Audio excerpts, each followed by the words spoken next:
নমস্কার বন্ধুরা, মানবীর রান্নাঘরে আপনাদের সবাইকে স্বাগত জানাই। আমি আজকে একটা নতুন রেসিপি নিয়ে চলে এসেছি আপনাদের কাছে। গ্রিন আপেলের আচার বা গ্রিন আপেলের চাটনি, যাই বলুন। তো বেশ ভালোই হয় খেতে, রুটির সাথে বেশ ভালো লাগবে খেতে। এই আচারটা শুধুও খেতে ভালো লাগবে। তো আসুন দেখে নিই কীভাবে করেছি। অনেকে অনেক রকমভাবেই করেন হয়তো, তো আমি যেভাবে করেছি দেখাচ্ছি। এখানে দুটো গ্রিন আপেল নিয়েছি। আপনারা যদি বেশি পরিমাণে করতে চান তাহলে আরও বেশি নেবেন। তা প্রথমে এটা খোসা ছাড়িয়ে ছোট ছোট টুকরো করে নিয়েছি একটু আদা কুচি, একটু তেঁতুলের জলে ভিজিয়ে রেখেছি, এই তেঁতুলের কাঠটা নেব। আর গুড় নিয়েছি একটা বাটির হাফ বাটি, আর 5 ফোড়ন নিয়েছি, দারচিনি, লবঙ্গ আর শুকনো লঙ্কা। এইটা মশলাটা ভেজে গুঁড়ো করে নেব আগে। আর তেঁতুলটা নেওয়ার কারণ হলো যে আপেল তো গ্রিন আপেলও টক নয়, একটু মিষ্টিটা কম থাকে, তো সেই জন্য তেঁতুলটা নিয়েছি যাতে টক হয়। তো প্রথমে একটা কড়াই বসিয়ে দিয়েছি আমি। এখানে শুকনো খোলায় আমি ভেজে নিচ্ছি যে মশলাগুলো দেখালাম। দারচিনি, লবঙ্গ আর শুকনো লঙ্কাটা আগে ভেজে নেব একটু। তারপরে আমি 5 ফোড়নটাও এর মধ্যে দিয়ে দিচ্ছি। 5 ফোড়নের মধ্যে তো আমরা জানি যে রয়েছে মেথি, মৌরি, জিরে, কালো জিরে আর রাঁধুনি। তো এটা আমি শুকনো খোলায় ভেজে নিচ্ছি। এমনভাবে ভেজে নেব যাতে তিতো না, বেশি ভাজা হয়ে গেলে আবার তিতো হয়ে যাবে, সেই বুঝে ভাজতে হবে। লো আছে আমি মশলাটা আগে ভেজে নিচ্ছি, তারপরে এটা আমি শিলে গুঁড়ো করে নেব। আপনারা চাইলে গ্রাইন্ডারেও গুঁড়ো করে নিতে পারেন। তারপর ওই কড়াইতে আমি সর্ষের তেল দিয়ে দিচ্ছি 2 চামচ মতো। সর্ষের তেলেই করবেন আচারটা, আচার সর্ষের তেলেই ভালো লাগে। দিয়ে দিলাম শুকনো লঙ্কা ফোড়ন, আর একটু 5 ফোড়ন দিয়ে দিলাম। আর এটা একটু ভাজা হয়ে গেলে দিয়ে দিলাম কুচনো আদা। আদাটা কুচিয়ে দেবেন, বাটা আদা দেবেন না, কুচানো আদাটাই ভালো লাগবে খেতে।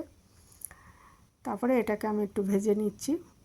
একটু ভাজা গন্ধ ছেড়ে গেলে এর মধ্যে আমি আপেলটা কিন্তু আমি বলা হয়নি, কেটে ধুয়ে তো আগেই নিয়েছিলাম, একটু নুন জলে ভিজিয়ে রেখেছিলাম যাতে কালো না হয়ে যায়, কারণ না হলে কালো হয়ে যেতে পারে। তারপরে নুন জলে কিছুক্ষণ ভিজিয়ে রাখার পর ওটা ছেঁকে রেখেছি। এবারে এই মশলাটা ভাজা হয়ে গেলে এর মধ্যে আমি ওই ছেঁকে রাখা আপেলের টুকরোগুলো দিয়ে দেবো। আপেলের টুকরোগুলো আমি একটু বড় কেটেছি, ইচ্ছে করলে আপনারা গ্রেট করে নিতে পারেন।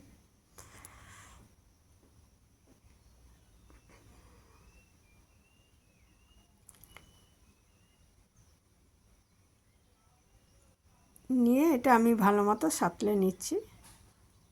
5 মিনিট মতো আমি এটাকে সাঁতলে নেব।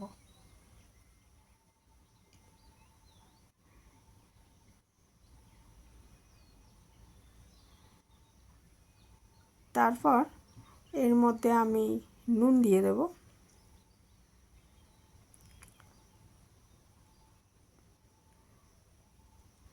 পরিমাণ মতো অল্পই দেব, কারণ আমি যে তেঁতুলের কাঠটা দিয়েছি ওই তেঁতুলটাও দেখছিলাম নুন দিয়ে সংরক্ষণ করা, কাজে একটু নোনতা ভাব আছে, কাজে আমি খুব সামান্য নুন দিয়েছি। ওই জন্য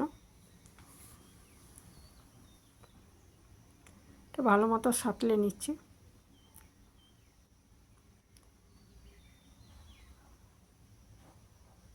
তারপর এখানে দেখুন আমি তেঁতুলের কাঠটা দিয়ে দিলাম। তেঁতুলটা ওই যে বললাম যে যাতে টক ভাবটা আসে, ওই জন্য অনেকে এর মধ্যে লেবুর রসও দেন তেঁতুলের বদলে, যেটা ইচ্ছা।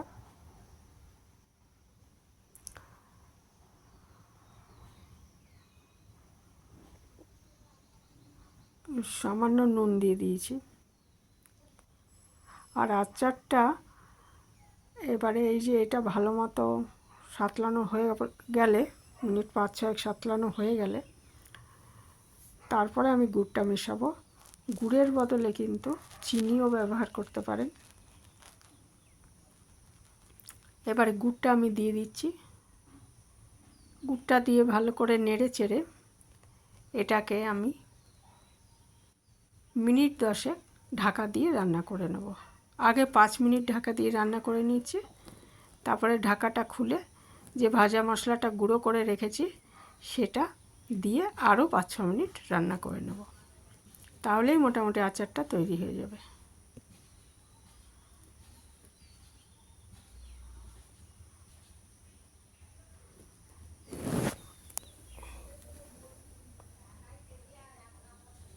আর আমি গ্রিন আপেলে করেছি, এটা কিন্তু এমনি যে লাল যে আপেল অর্থাৎ সেটাতেও কিন্তু করা যায়, টেস্ট একটু আলাদা হবে স্বাভাবিকভাবেই। এটা আমি 5 মিনিট মতো ঢাকা দিয়ে রান্না করে নিয়েছি। আজ কিন্তু লোতে রেখেছি, না হলে লেগে পুড়ে যেতে পারে।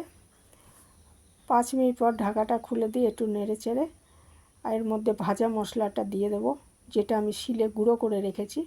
5 ফোড়ন, শুকনো লঙ্কা, একটু দারচিনি আর 3টে লবঙ্গ।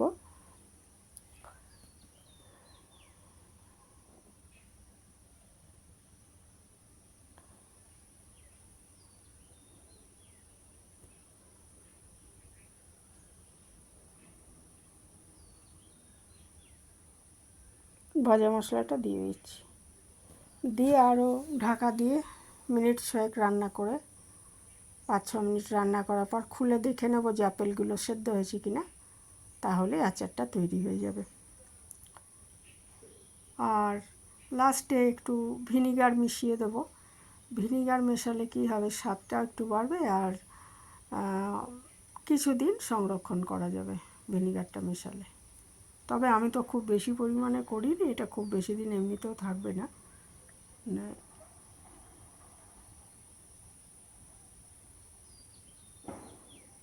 বেশি দিন রাখতে চাইলে 2 চামচ ভিনিগার মিশিয়ে দিলে এটা বেশি দিন রাখা যাবে।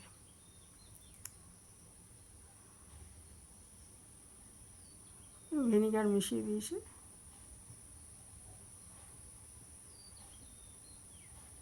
মিনিট 6 পরে ঢাকাটা খুলে ভিনিগার মিশিয়ে নেড়ে চেড়ে এবার আবার একটু ঢাকা দিয়ে রেখে দেবো আঁচ বন্ধ করে।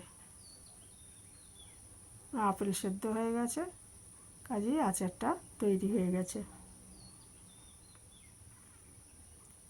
তো আপেলের আচার আমরা বাঙালিরা খুব কমই বানাই, তা একবার বানিয়ে দেখতে পারেন কীরকম লাগে।